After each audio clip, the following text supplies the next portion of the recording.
प्रेम नहीं है। पता है धुंधली किसे कहते हैं? धुम धुम करो ते धुंधली।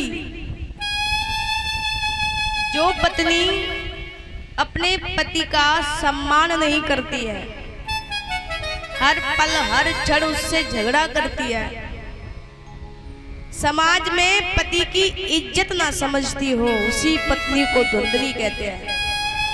अब यह मेधावली में तो सब माताएं बढ़िया हैं, पति की इज्जत भी करती हैं, सम्मान भी करती हैं, प्रेम भी करती हैं, थोड़ी अटपटी है।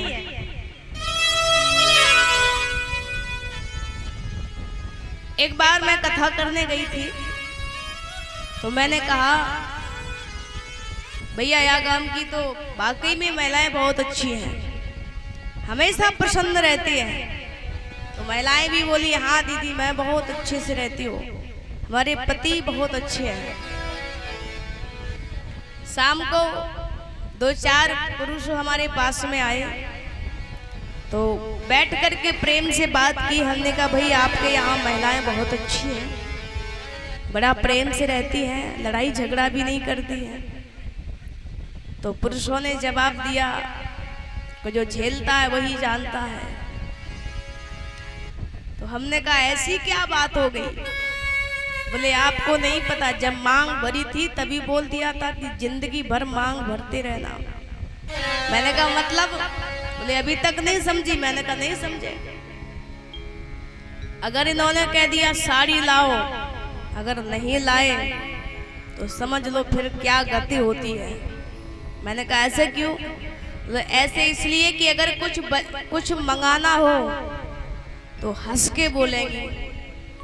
हमने कहा अच्छी बात है हंस के बोलना। बोले नहीं, पुरुषों का नाम वैसे तो पति होना चाहिए पत्नी के लिए, पर पता नहीं कौन सी भाषा में हस्बैंड रख दिया है। अब हस्बैंड का अर्थ तो जानती होंगी आप। हमने कहा भाई हमें तो नहीं पता है। बोले ये पत्नियां हंस हंस के बैंड बजाती है, जो भी मंगाती है बोले महाराज साड़ी ले आओ, ये ले आओ, वो ले आओ।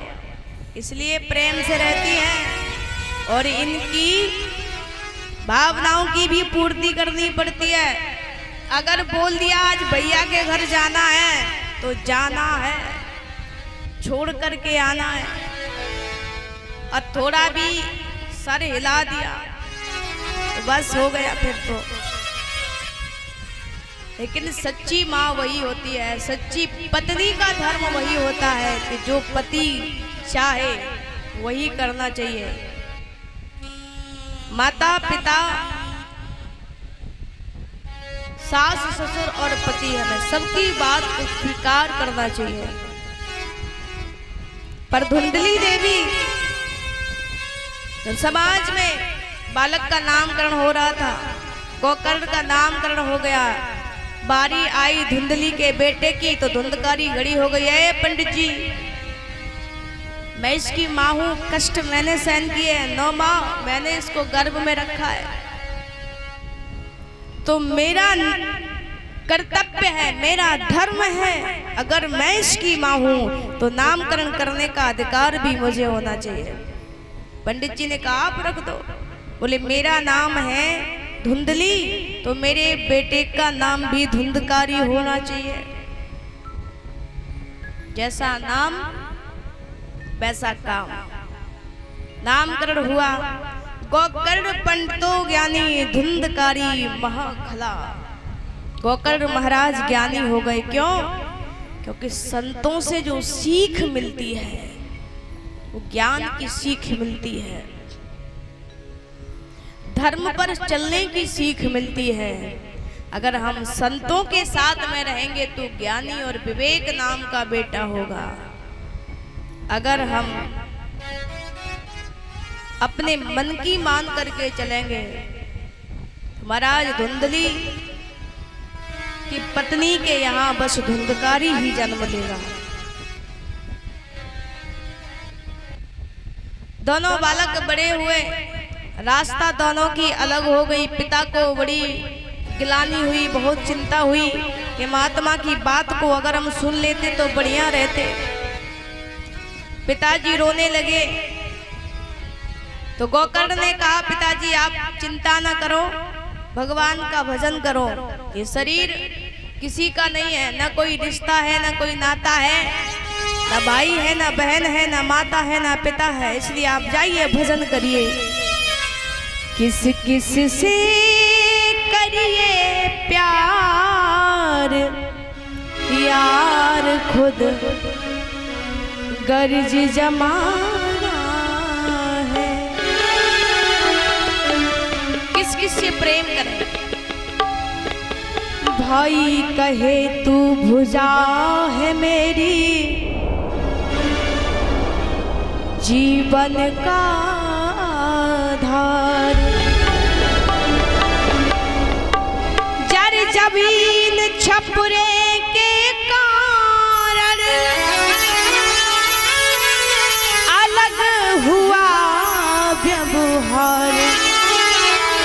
मुकदमा वकील थाना है, यार बे गर्ज जमाना। भाई कहता है ये मेरी भुजा है, लेकिन जब विवाह होता है दोनों का तो छोटे छोटे एक आंगुल जमीन के चक्कर में कचहरी के चक्कर काटने पड़ते हैं, वकील के पास जाना पड़ता है। तो धिक्कार है ऐसे भाई होने का। पुत्र कहे तू पिता है मेरा, जीवन का आधार। ब्याह हुआ तब आंख दिखाई, अलग हुआ व्यवहार। न पीछे मुख दिखलाना है, यार बे गर्ज जमाना है। बालक कहता है कि ये मेरा पिता है, लेकिन पिता कब तक है? जब तक पिता के पास में दौलत है। और पिता की दौलत बेटे के पास पहुंच गई तो वही बेटा ठोकर लगा देता है। कौन पिता? कहाँ का पिता?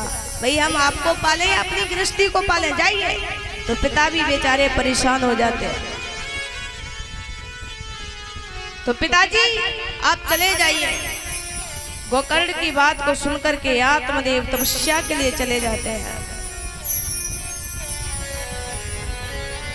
माता अकेली रह गई, गोकर्ण भी तीर्थ यात्रा में चले गए।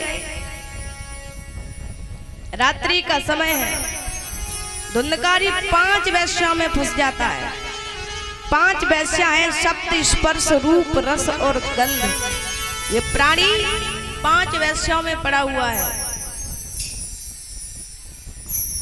और जब तक भगवान की शरण में नहीं जाओगे तब तक वैश्याओं से छुटकारा होने वाला नहीं है। माँ के पास में आया, मैया पिताजी तो चले गए। अब पिताजी गए हैं तो माया आपको ही बता के गए, बताइए कहाँ है? नहीं बताओगी तो मार देंगे। जो माँ घबराई, माँ ने कहा सवेरे आना, बुढ़ापे में हूँ तो रात्रि में दिखता नहीं है। बेटा चला गया और रात्रि ही रात्रि में मैया कुआं में कूद जाती है और अपना शरीर छोड़ देती है। सवेरा भयो, न माँ मिली न माया। चोरी करने लगा। वैश्याओं ने सोचा ये पकड़ा गया तो मैं मारी जाऊंगी, इसलिए इसको मार दो। कुछ वैश्याओं ने फांसी लगा दी और फांसी लगाने के बाद में उसको वो चिल्लाया तो मुख में आग के अंगारे डाल दिए।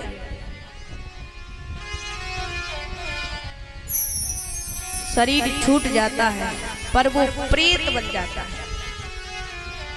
अब प्रेत क्यों और कैसे बनते हैं इसी कथा में सुनेंगे।